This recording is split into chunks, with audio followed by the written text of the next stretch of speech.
Make sure to subscribe and turn on the notifications so you can be alerted when new content is released. Enjoy the video. Living in survival is living in stress.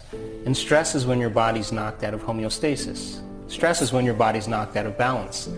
The stress response is what our body naturally does to return itself back to order. Now we have different types of stresses. We have physical stresses like accidents or injuries or traumas or falls. We have chemical stresses like viruses and bacteria and hangovers and blood sugar levels and hormones and foods. And we have emotional stresses like traffic jams and internet connections and second mortgages and single parenting and 401ks. In every one of those things, physical, chemical, or emotional, the body responds by turning on a primitive nervous system. And that primitive nervous system is called the fight or flight nervous system. And when we are experiencing a threat in our external environment, we mobilize an enormous amount of energy to protect the body in its external environment. Now, those hormones of stress, those chemicals, produce a rush of energy. And that rush of energy wakes us up to be more present with three things. We become focused on our bodies, we become focused on the environment, and we become focused on time. Now, all organisms in nature can handle short-term stress. Zebra gets chased by a lion, 15 minutes goes back to grazing, and the body returns back to balance. But human beings are a little different. When we turn on the stress response, we can turn it on by thought alone. We can begin to think about some future event. We can begin to anticipate some worst-case scenario. We can begin to expect something to happen in our future based on our past. And we make thought more real than anything else, and the body physiologically changes as if that future event is happening, and we experience the stress of that future event. By the same means, we can unfold the past bitter memory that's tattooed in the recesses of our gray matter, and like magic, it comes to life. And in that moment, it's real, and the body, as the unconscious mind, does not know the difference between the actual experience that produces the emotions and the emotions that we fabricate by thought alone. So, the hormones of stress then begin to push the genetic buttons that create disease. It's a scientific fact. And no organism in nature is designed for long-term stress. So, when you and I are living under the gun of the fight or flight nervous system, we're mobilizing all of this energy. The rush of energy becomes highly addictive. And we begin to subconsciously or unconsciously associate the problems and the conditions in our life to reaffirm our emotional addiction so that we can remember who we think we are as a somebody. So we keep the problems and the circumstances in our life to reaffirm how we want to feel based on that emotion. Now, the emotions of anger, of hatred, of aggression, of competition, of control, of fear, of anxiety, of guilt, of shame, of insecurity, of unworthiness, of fear, all of those emotions are the emotions driven by the hormones of stress. And those emotions then cause the ego to become selfish, become self-indulgent, self-centered, self-serving, self-aggrandizing. It's all about the self.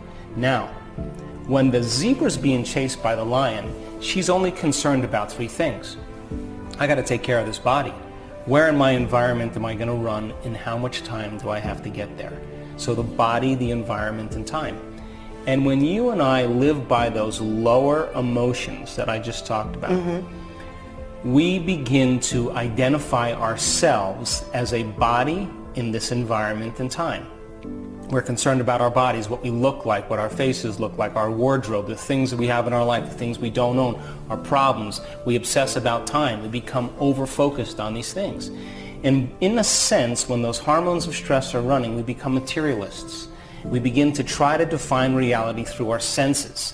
Now, this is where we become more matter and less energy, because we become materialists, and if the atom is 99.99999% energy and possibility, we're focusing on the particle, the 0.00001% of reality, and we're missing out on a lot of potentials. Quantum physics says that your subjective mind has an effect on the objective world, that mind and matter are correlated, they're commingled.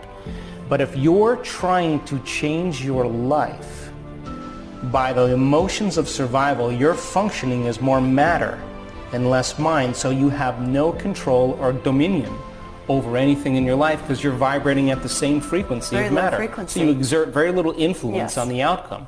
So now when you and I are in the creative state, and you and I are truly focused in creating, this amazing thing happens. We forget about ourselves. Yes. We become nobody, no thing, no time. We become pure consciousness. We become pure mind. And that's the moment we walk through the door to the quantum field. We no longer are focusing on the particle. Now we're focusing on possibility. And when an observer takes its attention off the particle, it turns into energy and information. So if you and I are observing our life from the same level of mind every single day, we keep infinite patterns of information collapsed into the same reality called our life. So then in order for you to change your body, something on your body, change something in your environment, or change some future time, you have to forget about your body. You have to forget about your environment. You have to forget about time. You have to become selfless. So going from selfish to selfless means we have to lay down the very thing we used our whole life to get what we want for something greater to happen. And that requires then dissociating and disconnecting from our environment, our body, and time. And it requires then taking our attention off the emotions that reaffirm the addiction that keeps us human.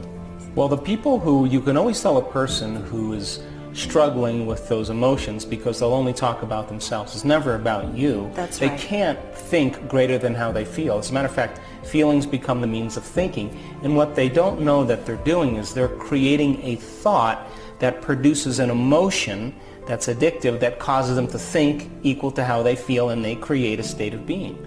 Now, it's a scientific fact that the chemicals of stress dysregulate and downregulate genes and create disease. Now, if you know that we can turn on the stress response just by thought alone, it means then our thoughts can make us sick. So the question is, if our thoughts can make us sick, can our thoughts make us well? Because according to the quantum model of reality, all disease is a lowering of frequency. Yes. When you begin to elevate your frequency, your body becomes more energy and less matter. You become more wave and less particle. And you excite photons into the state where you begin to broadcast new information. But so I think that most people then, they try to create a new personal reality as the same personality. You can't do it. Can't do it. You literally have to become somebody else. So the new science of neuroplasticity and epigenetics says that we're not hardwired to be a certain way the rest of our lives, and we're not doomed by our genes, that we're marvels of change. But if you're thinking the same thoughts, I mean, think about this. The average person thinks about 60 to 70,000 thoughts in one day. Out of those 60 to 70,000 thoughts, and 90% of them are the same thoughts as the day before. Yep. Same behavior creates the same experience. The same experience produces the same emotion, and that same emotion inspires the same thought, and we call that a personality. So by the time we're 35 years old, our biology becomes equal to how we think, how we act, and how we feel. So we fire and wire the same circuits in our brain. They become hardwired. We execute the same behaviors. We reaffirm those circuits. Those behaviors create the same experiences that produce the same emotions, and that becomes familiar to us. So then when a person has to cross the river of change, from the old self to the new self, the moment they start making a change, and the hardest part about change is not making the same choices you did the day before, all of a sudden they don't feel like themselves any longer. You know what they do? They return back to the same choice so they can feel the same way, because God forbid they don't know who they are. But don't you think, though, that most people wait for crisis or trauma or disease or Unfortunately, diagnosis? that is the fate of the human condition. We reach our lowest denominator to decide to change. Yes. And my message is, why wait? You can learn and change in a state of pain and suffering, or you can learn and change in a state of joy and inspiration. It's a choice. I think that we view our life through the lens of the past. Yes. That the brain is a reflection of everything you've experienced in your life. So the brain is an artifact from your past. And emotions and feelings are the end product of past experiences. And so people live by certain emotions that define them. You know, whether it's suffering or victimization or aggression or anger or judgment, that's kind of the state of being that they've become accustomed to. So we could say then the emotion then becomes the lens that they view reality through. So then if you're thinking certain thoughts that create certain feelings, and those feelings are driving the same thoughts, then in a sense you're conditioning your body and mind to live in the past. Yes. And you cannot create a new future Absolutely. holding on to the emotions of the past. So this is where people begin to look at themselves for the first time and say, are these thoughts really serving me? Are these behaviors and habits that I'm demonstrating really part of my future? And are these emotions affecting anybody else but me? I'm the one I'm pushing my own genetic buttons. Yeah. So you can blame the person, you can blame the condition in your past, but in the end, you still have to transmute that emotion into wisdom, because a memory without the emotional charge is called wisdom, and that's the name of the game here. So until we forget about the event, just look at the emotion that you're living by and look to see if that emotion is part of your future. And if it isn't, then you have the choice to leave it. Because a wealthy person, an abundant person, would never think lacking thoughts.